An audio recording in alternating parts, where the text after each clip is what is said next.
Hello बच्चों, let us read the question. The question says, write the distribution of electrons in carbon and sodium atoms. यानी carbon और sodium atoms में हमको distribution of electrons बताना है। यानी basically हमको सोडियम जहां पर भी इलेक्ट्रॉन्स का डिस्ट्रीब्यूशन, तो इलेक्ट्रॉन्स का डिस्ट्रीब्यूशन हम कैसे बताते हैं? इलेक्ट्रॉन्स का डिस्ट्रीब्यूशन हम इलेक्ट्रॉनिक कॉन्फ़िगरेशन ही तो लिख के बताते हैं। And the key concept of this question is the knowledge of electronic configuration. यानी बेसिकली हमको सोडियम और कार्बन का इलेक्ट्रॉनिक कॉन्फ़िगरेशन ही लिखना है।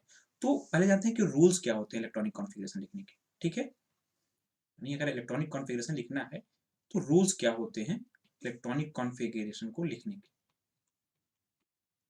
तो इलेक्ट्रॉनिक कॉन्फ़िगरेशन कहीं पर भी लिखना हो, किसी भी एटम का लिखना हो, किसी भी एटॉमिक नंबर के एटम का लिखना हो, तो हम यही रूल्स अप्लाई करेंगे जो हम देखने जा रहे हैं। तो रूल्स ये होते हैं, पहला रूल होता है इलेक्ट्रॉनिक कॉन्फ़िगरेशन लिखने का कि maximum number of electrons that can be accommodated in a cell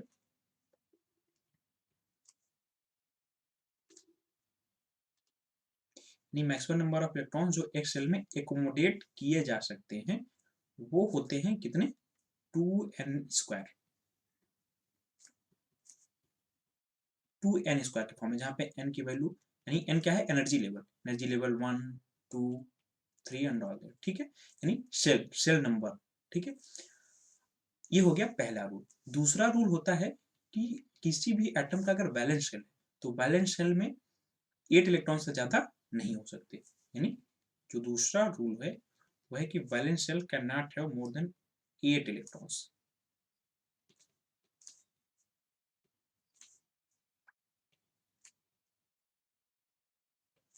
और जो तीसरा रूल है उसके अकॉर्डिंग कि जो नए शेल है, कोई भी एटम का जो नया शेल है, नया शेल तब तक नहीं फिल होगा जब तक सारे के सारे इनर सेल्स फुली ऑक्युपाइड ना हो। यानी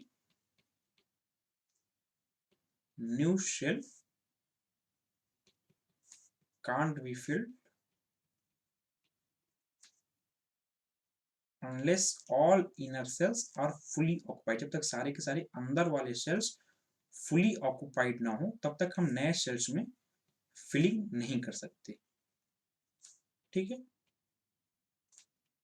यानी एक बार हम rules to write electronic configuration को समराइज करें तो एक सेल में जो मैक्सिमम नंबर ऑफ इलेक्ट्रॉन्स हो सकते हैं वो 2n² हो सकते हैं, जहां पे n 1 2 3 हो सकता है। इसी को बोर बरी स्कीम भी कहा जा सकता है। ठीक है, जो दूसरा रूल है ये है कि कोई भी वैलेंस शेल मतलब आउटर मोस्ट शेल अगर है तो आउटर मोस्ट शेल एकमोडेट भले ही ज्यादा इलेक्ट्रॉन्स कर सके लेकिन उसमें 8 इलेक्ट्रॉन से ज्यादा नहीं हो सकते। ठीक है, ये दूसरा रूल है। और तीसरा रूल इलेक्ट्रॉनिक कॉन्फ़िगरेशन को लिखने का है कि कोई नया शेल की में इलेक्ट्रॉन्स की फिलिंग तब तक नहीं होगी जब तक सारे उसके अंदर वाले जो शेल्स हैं वो फुली ऑक्युपाइड ना हो। अब इतनी इंफॉर्मेशन के साथ आइए हम इलेक्ट्रॉन्स का डिस्ट्रीब्यूशन लिखते हैं कार्बन में और सोडियम में। सबसे पहले हम कार्बन में देखते हैं। ठीक है, पहले हम देखते हैं कार्बन। तो कार्बन का एटॉमिक नंबर कितना होता है? तो कार्बन का एटॉमिक नंबर होता है, अगले पेज पर हम इनका इलेक्ट्रॉनिक कॉन्फ़िगरेशन देखते हैं। ये पहले में हम देखते हैं किसका? कार्बन का इलेक्ट्रॉनिक कॉन्फ़िगरेशन ऑफ कार्बन, क्योंकि कार्बन में हमको इलेक्ट्रॉन्स का डिस्ट्रीब्यूशन बताना है तो इलेक्ट्रॉन्स का डिस्ट्रीब्यूशन हम इलेक्ट्रॉनिक कॉन्फ़िगरेशन से ही बता सकते हैं। तो कार्बन का एटॉमिक नंबर होता है, कितना होता है? 6। कार्बन का एटॉमिक नंबर 6 है। और अगर एटम न्यूट्रल है तो number of protons number of electrons atom में बराबर होते हैं। तो एटॉमिक नंबर 6 है यानी नंबर ऑफ प्रोटॉन्स 6 होंगे। और अगर एटम न्यूट्रल है तो नंबर ऑफ प्रोटॉन्स 6 है तो नंबर ऑफ इलेक्ट्रॉन्स भी 6 ही होंगे। यानी हमको 6 इलेक्ट्रॉन्स को डिस्ट्रीब्यूट करना है डिफरेंट सेल्स में। ठीक है, तो अगर हम इन रूल्स के अकॉर्डिंग देखें तो पहला शेल होता है के शेल। अब पहले रूल के अकॉर्डिंग जो मैक्सिमम नंबर ऑफ इलेक्ट्रॉन्स एक सेल में एकोमोडेट किए जा सकते हैं वो 2n² किए जा सकते हैं। तो के सेल के लिए जो n की वैल्यू होती है 1 होती है। यानी मैक्सिमम नंबर ऑफ इलेक्ट्रॉन्स जो पहले सेल में एकोमोडेट होंगे वो होंगे 2n² यानी 2 into 1² यानी 2। यानी के शेल में मैक्सिमम इलेक्ट्रॉन्स 2 इलेक्ट्रॉन्स एकोमोडेट हो सकेंगे बोर बरी स्कीम के अनुसार यानी 2n² के अकॉर्डिंग। ठीक है, अब के शेल फिल हो गया। के शेल की मैक्सिमम कैपेसिटी 2 इलेक्ट्रॉन्स की थी, के शेल फिल हो गया। हमको 6 इलेक्ट्रॉन्स को फिल करना है, हमने 2 इलेक्ट्रॉन्स को फिल कर दिया। We have to fill 4 more electrons, ठीक है। तो अब 4 और इलेक्ट्रॉन्स फिल करने के लिए हम नेक्स्ट सेल में जाएंगे। नेक्स्ट सेल कौन सा होता है? एल सेल, ठीक है। नेक्स्ट सेल होता है एल सेल। एल सेल का सेल नंबर 2। अब 2n स्क्वायर के अनुसार एल सेल में मैक्सिमम कितने इलेक्ट्रॉन्स हो सकते हैं? तो अगर n की वैल्यू हम 2 रखें तो 2 2 जा 4 2 जा 8, यानी एल सेल में मैक्सिमम 8 इलेक्ट्रॉन्स एकोमोडेट हो सकते हैं। लेकिन हमको फिल कितने कराने हैं? क्योंकि हम 2 इलेक्ट्रॉन्स फिल कराने हैं, हम फिल कर चुके हैं, हमको टोटल 6 इलेक्ट्रॉन्स फिल कराने हैं, हमको 4 और इलेक्ट्रॉन फिल करने हैं। तो एल सेल में भरे तो टोटल 8 इलेक्ट्रॉन जा सकते हैं, लेकिन हमको फिल 4 ही करने हैं। हम वो चारों इलेक्ट्रॉन्स एल सेल में फिल कर देंगे। यानी इलेक्ट्रॉन्स का जो डिस्ट्रीब्यूशन है अगर कार्बन में उसकी बात करें तो के सेल में 2 इलेक्ट्रॉन्स होंगे और एल सेल में 4 इलेक्ट्रॉन्स होंगे। यही इसी तरीके से डिफरेंट सेल्स में डिस्ट्रीब्यूशन ऑफ इलेक्ट्रॉन्स होगा इन कार्बन एटम। अब हम सेकंड देखते हैं। सेकंड में हमसे पूछ रहा है, मतलब हमसे हमसे हमसे पूछा गया है सोडियम में भी इलेक्ट्रॉन्स का डिस्ट्रीब्यूशन बताना है।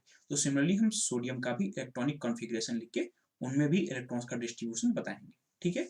यानी सोडियम का भी हम इलेक्ट्रॉनिक कॉन्फ़िगरेशन लिखेंगे। सोडियम का सिंबल क्या होता है? तो सोडियम का सिंबल होता है Na। सोडियम का एटॉमिक नंबर क्या होता है? 11, ठीक है। सोडियम का एटॉमिक नंबर होता है 11। अब सेम रूल अप्लाई करेंगे इलेक्ट्रॉनिक कॉन्फ़िगरेशन लिखने का। तो सबसे पहले के शेल भरेंगे। हमने जैसे यहाँ देखा के शेल में मैक्सिमम इलेक्ट्रॉन्स जो के शेल एकोमोडेट कर सकता है फर्स्ट रूल के अकॉर्डिंग वो 2n स्क्वायर कर सकता है, यानी 2 इंटू के का सेल नंबर 1, यानी 2 इंटू 1 स्क्वायर, यानी मैक्सिमम 2 इलेक्ट्रॉन्स एकोमोडेट कर सकता है के शेल।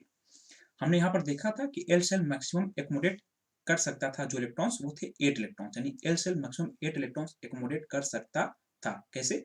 2n स्क्वायर, यानी 2 एल के सेल नंबर जो हो गया 2, यानी 2 इंटू 2 स्क्वायर 2n स्क्वायर के अकॉर्डिंग, यानी 2 2 जा 4 2 जा 8, यानी maximum 8 electrons L shell accommodate करा सकता है। हमने एल सेल में 8 इलेक्ट्रॉन्स एकोमोडेट करा दिए। हमको फिल करने थे टोटल 11 इलेक्ट्रॉन्स, हमने फिल कर दिया 8 प्लस 2 यानी 10 इलेक्ट्रॉन्स। हमको एक इलेक्ट्रॉन और फिल करना है। हम नेक्स्ट सेल में जाएंगे। नेक्स्ट सेल कौन सा होगा? K shell, L shell, M cell.